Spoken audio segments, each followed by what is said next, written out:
Hey, what's up? It's your boy Aaron S. And I'm out here at beautiful Riverview Park, out here by the Delaware Bridge. See, it's a gorgeous day out. Nice light breeze. I wanted to talk to you about macros and what macros means. People ask me, what do you mean when you say macros and if it fits your macros? And basically macros is a breakdown of your protein, carbohydrates, and fats that you have in your diet.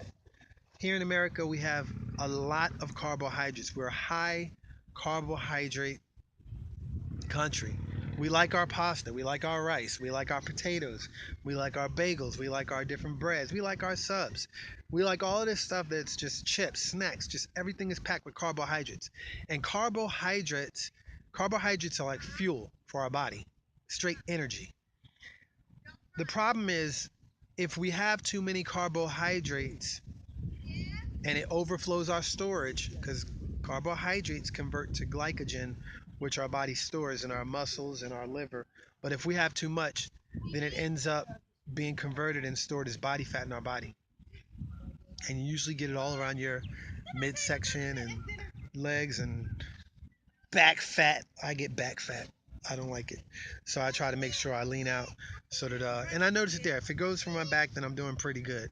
But anyway, that's a different story.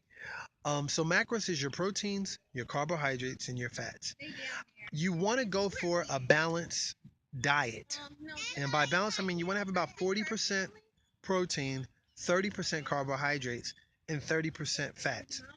If you do that, then that's a good macros to have. And then as you're eating, and you hear me use the phrase, if it fits your macros, you want to have it so that the foods that you eat, they're within your range. They're within what you're trying to eat. So if you obviously have um, a really huge piece of cake and that eats up most of your carbohydrates for the day, then the rest of your day probably needs to consist of proteins and fats, maybe some meat and veggies for the rest of the day. If you do that, so you want to make sure that your numbers fit. Okay. Um, what kind of calorie count should you be on? Because a lot of people don't know that either. They don't even know how many calories they're eating. But I'm gonna give you a general guideline. You want to go 10 calories for every pound body weight. 10 to 12 calories for every pound body weight. So if you're a 170-pound person, you probably want to shoot for 1,700 calories a day. And I probably wouldn't go north of 1,900 calories a day. And if you're in a cut, then go for your goal body weight. So if you have a goal to get to 150, I mean, provided you're not way away from your goal weight. But if you're 20, 30, 40 pounds over and you want to drop, let's say you want to drop from 190 to a buck 40 or a buck 50, then at 150 pounds, you'd be eating 1,500 calories a day. To cut from the size you were at 190 to get to 150, I would consume 1,500 calories a day. And of that 1,500 calories, I would make sure that I had 40% protein, 30% carbohydrates, and 30% of that fat. Everything now has a nutrition label on it. You should definitely be able to read it on the side of the box or packaging or whatever and know right away if it fits what you're doing.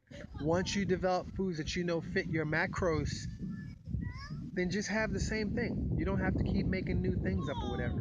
If you can eat chicken, a cup of white rice, and a cup of broccoli, or 2 cups of broccoli, and that fits your macros, then you don't have to keep going back and checking the labels and stuff. You already know exactly what that meal consists of.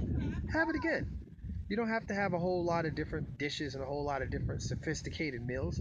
Go with what works. Go with what's easy. In fact, I like the idea of stuff that has as little ingredients as possible because then I don't have to worry about a lot of other additives and food colors and stuff that's not really healthy. So if you follow this and you understand what your macros is and what macros means now, you should have a better understanding of it. You're gonna do well. Remember, no excuses. Put that work in. See you later.